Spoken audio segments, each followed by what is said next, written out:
नमस्कार मित्रों, यांचा अवांतर यूट्यूब चैनल पर आप सभी का स्वागत है।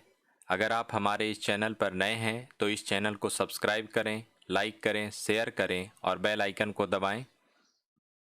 आज हम लोग पढ़ेंगे मुंशी प्रेमचंद जी के द्वारा लिखित निबंध जीवन में साहित्य का स्थान। तो आइए प्रारंभ करते हैं।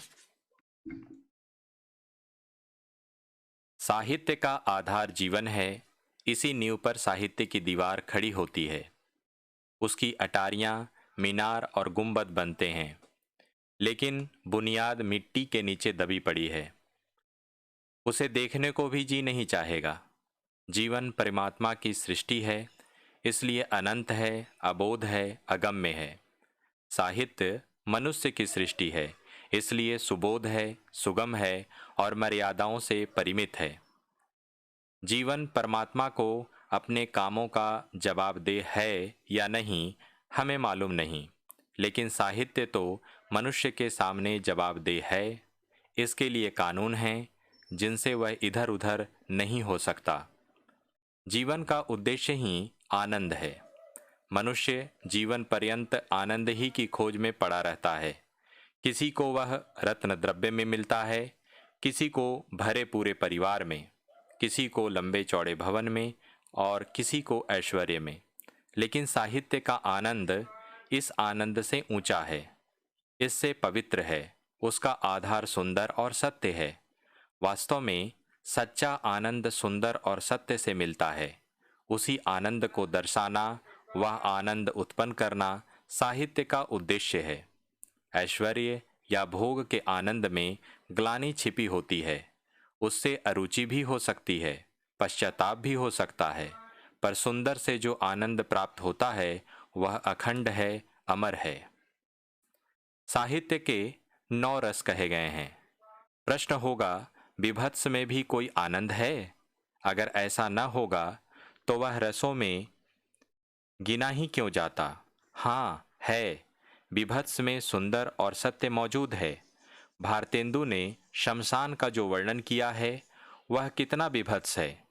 प्रेतों और पिशाचों का अधजले मांस के लोथड़े नोचना, हड्डियों को चटर चटर चबाना विभत्स की पराकाष्ठा है। लेकिन वह विभत्स होते हुए भी सुंदर है, क्योंकि उसकी सृष्टि पीछे आने वाले स्वर्गीय दृश्य के आनंद को तीव्र करने के लिए ही हुई है। साहित्य तो हर एक रस में सुंदर खोजता है। राजा के महल में, रंक की झोपड़ी में, पहाड़ के शिखर पर, गंदे नालों के अंदर, उषा की लाली में, सावन भादों की अंधेरी रात में। और यह आश्चर्य की बात है कि रंक की झोपड़ी में जितनी आसानी से सुंदर मूर्तिमान दिखाई देता है, उतना महलों में नहीं। महलों में तो वह खोजने से मुश्किलों से मिलता है। जहाँ मनुष्य अपने मौलिक यथार्थ अकृत्रिम रूप में है, वही आनंद है। आनंद कृत्रिमता और आडंबर से कोसों भागता है। सत्य का कृत्रिम से क्या संबंध? अतएव हमारा विचार है कि साहित्य में केवल एक रस है और वह श्रृंगार है। कोई रस साहित्यिक दृष्टि से रस नहीं रहता और न उस रचना की गणना साहित्य में की जा सकती है जो श्रृंगार विहीन और असुंदर हो। जो रचना केवल वासना प्रधान हो, जिसका उद्देश्य कुत्सित भावों को जगाना हो, जो केवल बाह्य जगत से संबंध रखे, वह साहित्य नहीं है। जासूसी उपन्यास अद्भुत होता है, लेकिन हम उसे साहित्य उसी वक्त कहेंगे जब उसमें सुंदर का समावेश हो। खूनी का पता लगाने के लिए सतत उद्योग, नाना प्रकार के कष्टों का झेलना, न्याय मर्यादा की रक्षा करना, ये भाव रहें जो इस अद्भुत रस की रचना को सुंदर बना देते हैं। सत्य से आत्मा का संबंध 3 प्रकार का है। एक जिज्ञासा का संबंध है, दूसरा प्रयोजन है और तीसरा आनंद का। जिज्ञासा का संबंध दर्शन का विषय है, प्रयोजन का संबंध विज्ञान का विषय है और साहित्य का विषय केवल आनंद का संबंध है। सत्य जहाँ आनंद का स्रोत बन जाता है, वहीं वह साहित्य हो जाता है। जिज्ञासा का संबंध विचार से है, प्रयोजन का संबंध स्वार्थ बुद्धि से, आनंद का संबंध मनोभावों से है। साहित्य का विकास मनोभावों द्वारा ही होता है। एक दृश्य घटना या कांड को हम तीनों ही भिन्न भिन्न नज़रों से देख सकते हैं। हिम से ढके हुए पर्वत पर उषा का दृश्य दार्शनिक के गहरे विचार की वस्तु है, वैज्ञानिक के लिए अनुसंधान की और साहित्यिक के लिए विह्वलता की। विह्वलता एक प्रकार का आत्मसमर्पण है। यहाँ हम पृथकता का अनुभव नहीं करते। यहाँ ऊंच नीच, भले बुरे का भेद नहीं रह जाता। श्री रामचंद्र शबरी के जूठे बेर क्यों प्रेम से खाते हैं? कृष्ण भगवान विदुर के शाक को क्यों नाना व्यंजनों से रुचिकर समझते हैं? इसलिए कि उन्होंने इस पार्थक्य को मिटा दिया है। उनकी आत्मा विशाल है, उसमें समस्त जगत के लिए स्थान है। आत्मा आत्मा से मिल गई है। जिसकी आत्मा जितनी ही विशाल है, वह उतना ही महान पुरुष है। यहाँ तक कि ऐसे महान पुरुष भी हो गए हैं जो जड़ जगत से भी अपनी आत्मा का मेल कर सकते हैं। आइए देखें, जीवन क्या है। जीवन केवल जीना, खाना, सोना और मर जाना नहीं है। यह तो पशुओं का जीवन है। मानव जीवन में भी यह सभी प्रवृत्तियां होती हैं, क्योंकि वह भी तो पशु है। पर इनके उपरांत कुछ और भी होता है। उनमें कुछ ऐसी मनोवृत्तियां होती हैं जो प्रकृति के साथ हमारे मेल में बाधक होती हैं। कुछ ऐसी होती हैं जो इस मेल में सहायक बन जाती हैं। जिन प्रवृत्तियों में प्रकृति के साथ हमारा सामंजस्य बढ़ता है, वह वांछनीय होती है। जिनसे सामंजस्य में बाधा उत्पन्न होती है, वे दूषित हैं। अहंकार, क्रोध या द्वेष हमारे मन की बाधक प्रवृत्तियां हैं। यदि हम इनको बेरोक टोक चलने दें तो निसंदेह वह हमें नाश और पतन की ओर ले जाएंगी। इसलिए हमें उनकी लगाम रोकनी पड़ती है, उन पर संयम रखना पड़ता है, जिससे वे अपनी सीमा से बाहर न जा सकें। हम उन पर जितना कठोर संयम रख सकते हैं, उतना ही मंगलमय हमारा जीवन हो जाता है। किंतु नटखट लड़कों से डांटकर कहना, तुम बड़े बदमाश हो, हम तुम्हारे कान पकड़कर उखाड़ लेंगे, अक्सर व्यर्थ ही होता है, बल्कि उस प्रवृत्ति को और हठ की ओर ले जाकर पुष्ट कर देता है। जरूरत यह होती है कि बालक में जो सद्वृत्तियां हैं, उन्हें ऐसा उत्तेजित किया जाए कि दूषित वृत्तियां स्वाभाविक रूप से शांत हो जाएं। इसी प्रकार मनुष्य को भी आत्मविकास के लिए संयम की आवश्यकता होती है। साहित्य ही मनोविकारों के रहस्य खोलकर सद्वृत्तियों को जगाता है। सत्य को रसों द्वारा हम जितनी आसानी से प्राप्त कर सकते हैं, ज्ञान और विवेक द्वारा नहीं कर सकते। उसी भांति जैसे दुलार चुमकार कर बच्चों को जितनी सफलता से वश में किया जा सकता है, डांट फटकार से संभव नहीं। कौन नहीं जानता कि प्रेम से कठोर प्रकृति को नरम किया जा सकता है। साहित्य मस्तिष्क की वस्तु नहीं, हृदय की वस्तु है। जहाँ ज्ञान और उपदेश असफल होता है, वहाँ साहित्य बाजी ले जाता है। यही कारण है कि हम उपनिषदों और अन्य धर्म ग्रंथों को साहित्य की सहायता लेते हैं। हमारे धर्माचार्यों ने देखा कि मनुष्य पर सबसे अधिक प्रभाव मानव जीवन के दुख सुख के वर्णन से ही हो सकता है, और उन्होंने मानव जीवन की वे कथाएं रचीं जो आज भी हमारे आनंद की वस्तु हैं। बौद्धों की जातक कथाएं, तौरेह, कुरान, इंजील, ये सभी मानवीय कथाओं के संग्रह मात्र हैं। उन्हीं कथाओं पर हमारे बड़े बड़े धर्म स्थिर हैं। वही कथाएं धर्मों की आत्मा हैं। उन कथाओं को निकाल दीजिए तो उस धर्म का अस्तित्व मिट जाएगा। क्या उन धर्म प्रवर्तकों ने अकारण ही मानव जीवन की कथाओं का आश्रय लिया? नहीं। उन्होंने देखा कि हृदय द्वारा ही जनता की आत्मा तक अपना संदेश पहुंचाया जा सकता है। वे स्वयं विशाल हृदय के मनुष्य थे। उन्होंने मानव जीवन से अपनी आत्मा का मेल कर लिया था। समस्त मानव जाति से उनके जीवन का सामंजस्य था। फिर वे मानव चरित्र की उपेक्षा कैसे करते? आदिकाल से मनुष्य के लिए सबसे समीप मनुष्य है।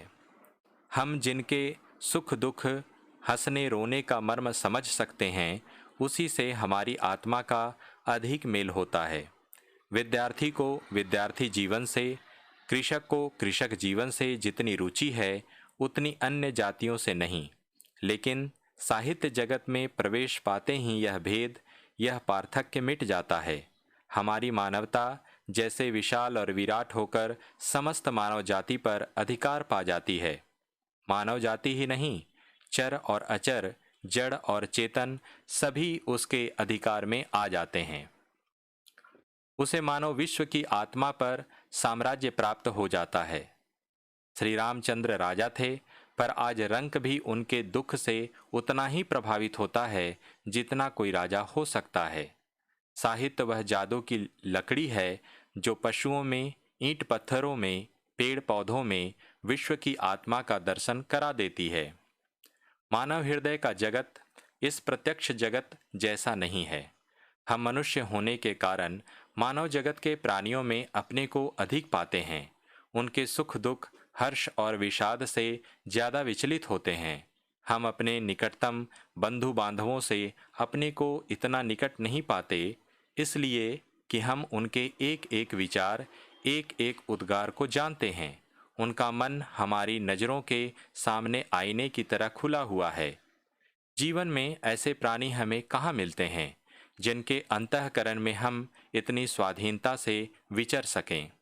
सच्चे साहित्यकार का यही लक्षण है कि उसके भावों में व्यापकता हो, उसे विश्व की आत्मा से ऐसी सद्भाव प्राप्त कर ली हो कि उसके भाव प्रत्येक प्राणी को अपने ही भाव मालूम हों। साहित्यकार बहुधा अपने देश काल से प्रभावित होता है। जब कोई लहर देश में उठती है तो साहित्यकार के लिए उसमें अविचलित रहना असंभव हो जाता है और उसकी विशाल आत्मा अपने देश बंधुओं के कष्टों से विकल हो उठती है और इस तीव्र विकलता में वह रो उठता है। पर उसके रुदन में भी व्यापकता होती है। वह स्वदेश का होकर भी सार्वभौमिक रहता है। टाम काका की कुटिया गुलामी की प्रथा से व्यथित हृदय की रचना है, पर आज उस प्रथा के उठ जाने पर भी उसमें वह व्यापकता है कि हम लोग भी उसे पढ़कर मुग्ध हो जाते हैं। सच्चा साहित्य कभी पुराना नहीं होता, वह सदा नया बना रहता है। दर्शन और विज्ञान समय की गति के अनुसार बदलते रहते हैं, पर साहित्य तो हृदय की वस्तु है और मानव हृदय में तब्दीलियां नहीं होती। हर्ष और विस्मय, क्रोध और द्वेष, आशा और भय आज भी हमारे मन पर उसी तरह अधिकृत हैं जैसे आदि कवि वाल्मीकि के समय में थे और कदाचित अनंत तक रहेंगे। रामायण के समय का समय अब नहीं है, महाभारत का समय भी अतीत हो गया, पर ये ग्रंथ अभी तक नए हैं। साहित्य ही सच्चा इतिहास है, क्योंकि उसमें अपने देश और काल का जैसा चित्र होता है वैसा कोई इतिहास में नहीं हो सकता। घटनाओं की तालिका इतिहास नहीं है और न राजाओं की लड़ाइयाँ ही इतिहास हैं। इतिहास जीवन के विभिन्न अंगों की प्रगति का नाम है और जीवन पर साहित्य से अधिक प्रकाश और कौन वस्तु डाल सकती है, क्योंकि साहित्य अपने देश काल का प्रतिबिंब होता है। जीवन में साहित्य की उपयोगिता के विषय में कभी कभी संदेह किया जा सकता है। कहा जाता है जो स्वभाव से अच्छे हैं वह अच्छे ही रहेंगे, चाहे कुछ भी पढ़ें। जो स्वभाव के बुरे हैं वह बुरे ही रहेंगे, चाहे कुछ भी पढ़ें। इस कथन में सत्य की मात्रा बहुत कम है। इसे सत्य मान लेना मानव चरित्र को बदल देना होगा। जो सुंदर है उसकी ओर मनुष्य का स्वाभाविक आकर्षण होता है। वह कितने ही पतीत हो जाएं, पर असुंदर की ओर उसका आकर्षण नहीं हो सकता। हम कर्म चाहें कितने ही बुरे करें, पर यह असंभव है कि करुणा और दया के प्रेम और भक्ति का हमारे दिलों पर असर न हो। नादिर शाह से ज्यादा निर्दयी मनुष्य और कौन हो सकता है? हमारा आशय दिल्ली में कत्लाम कराने वाले नादिर शाह से है। अगर दिल्ली का कत्लाम सत्य घटना है तो नादिर शाह के निर्दय होने में कोई संदेह नहीं रहता। उस समय आपको मालूम है किस बात से प्रभावित होकर उसने कत्लाम को बंद करने का हुक्म दिया था? दिल्ली के बादशाह का वजीर एक रसिक मनुष्य था। जब उसने देखा कि नादिर शाह का क्रोध किसी तरह नहीं शांत होता और दिल्ली वालों के खून की नदी बहती चली जाती है, यहाँ तक कि खुद नादिर शाह के मुंह लगे अफसर भी उसके सामने आने का साहस नहीं करते, तो वह हथेलियों पर जान रखकर नादिर शाह के पास पहुंचा और यह शेर पढ़ा। कसे न मांद की दिगरब तेगे नाज कुशी, मगर की जिंदा कुनी खल करा व बाज कुशी। इसका अर्थ यह है कि तेरे प्रेम की तलवार ने अब किसी को जिंदा न छोड़ा। अब तो तेरे लिए इसके सिवा और कोई उपाय नहीं है कि तू मुर्दों को फिर जिला दे और फिर उन्हें मारना शुरू करे। यह फारसी के एक प्रसिद्ध कवि का श्रृंगार विषयक शेर है, पर इसे सुनकर कातिल के दिल में मनुष्य जाग उठा। इस शेर ने उसके हृदय के कोमल भाव को स्पर्श कर दिया और कत्लाम तुरंत बंद करा दिया गया। नेपोलियन के जीवन की यह घटना भी प्रसिद्ध है, जब उसने एक अंग्रेज मल्लाह को झाव की नाव पर कैले का समुद्र पार करते देखा।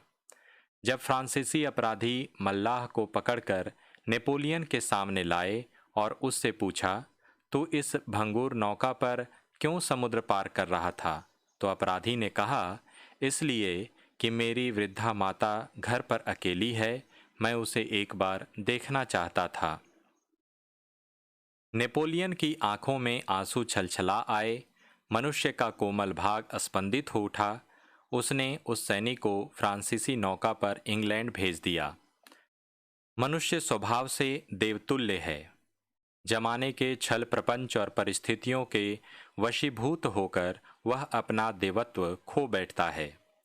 साहित्य इसी देवत्व को अपने स्थान पर प्रतिष्ठित करने की चेष्टा करता है। उपदेशों से नहीं, नसीहतों से नहीं, भावों को स्पंदित करके, मन के कोमल तारों पर चोट लगाकर, प्रकृति से सामंजस्य उत्पन्न करके। हमारी सभ्यता साहित्य पर ही आधारित है। हम जो कुछ हैं साहित्य के ही बनाए हैं। विश्व की आत्मा के अंतर्गत भी राष्ट्र या देश की एक आत्मा होती है। इसी आत्मा की प्रतिध्वनि है साहित्य। यूरोप का साहित्य उठा लीजिए, आप वहाँ संघर्ष पाएंगे। कहीं खूनी कांडों का प्रदर्शन है, कहीं जासूसी कमाल का। जैसे सारी संस्कृति उन्मत्त होकर मरु में जल खोज रही है।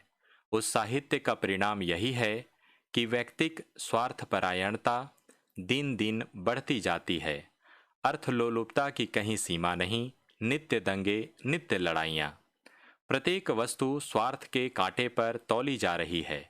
यहाँ तक कि अब किसी यूरोपियन महात्मा का उपदेश सुनकर भी संदेह होता है कि इसके पर्दे में स्वार्थ न हो। साहित्य सामाजिक आदर्शों का सृष्टा है।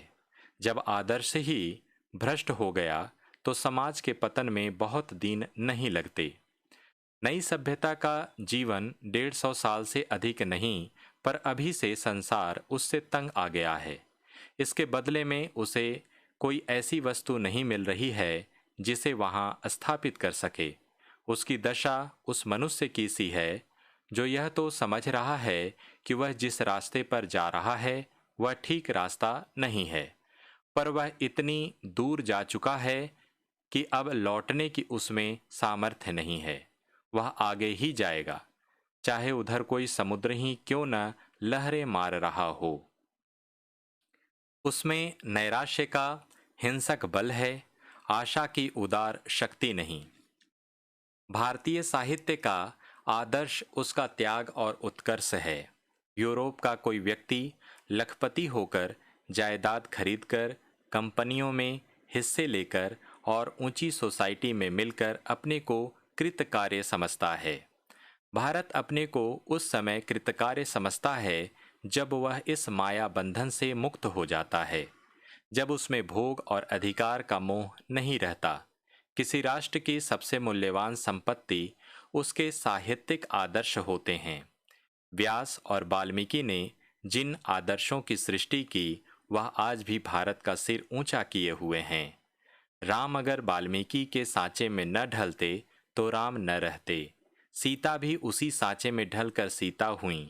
यह सत्य है कि हम सब ऐसे चरित्रों का निर्माण नहीं कर सकते, पर एक धन्वंतरी के होने पर भी संसार में वैद्यों की आवश्यकता रही है और रहेगी।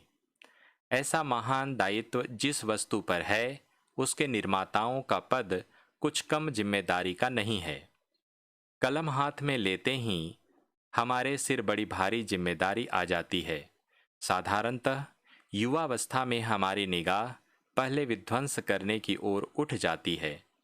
हम सुधार करने की धुन में अंधाधुन शर चलाना शुरू करते हैं, खुदाई फौजदार बन जाते हैं, परंतु आंखें काले धब्बों की ओर पहुंच जाती हैं। यथार्थवाद के प्रवाह में बहने लगते हैं। बुराइयों के नग्न चित्र खींचने में कला की कृतकार्यता समझते हैं। यह सत्य है कि कोई मकान गिराकर ही उसकी जगह नया मकान बनाया जाता है। पुराने ढकोसलों और बंधनों को तोड़ने की जरूरत है, पर इसे साहित्य नहीं कह सकते। साहित्य तो वही है जो साहित्य की मर्यादाओं को पालन करें। हम अक्सर साहित्य का मर्म समझे बिना ही लिखना शुरू कर देते हैं। शायद हम समझते हैं कि मज़ेदार, चटपटी और औजपूर्ण भाषा लिखना ही साहित्य है। भाषा भी साहित्य का एक अंग है, पर साहित्य विध्वंस नहीं करता, निर्माण करता है। वह मानव चरित्र की कालिमाएं नहीं लिखता, उसकी उज्ज्वलताएं दिखाता है। मकान गिराने वाला इंजीनियर नहीं कहलाता, इंजीनियर तो निर्माण ही करता है।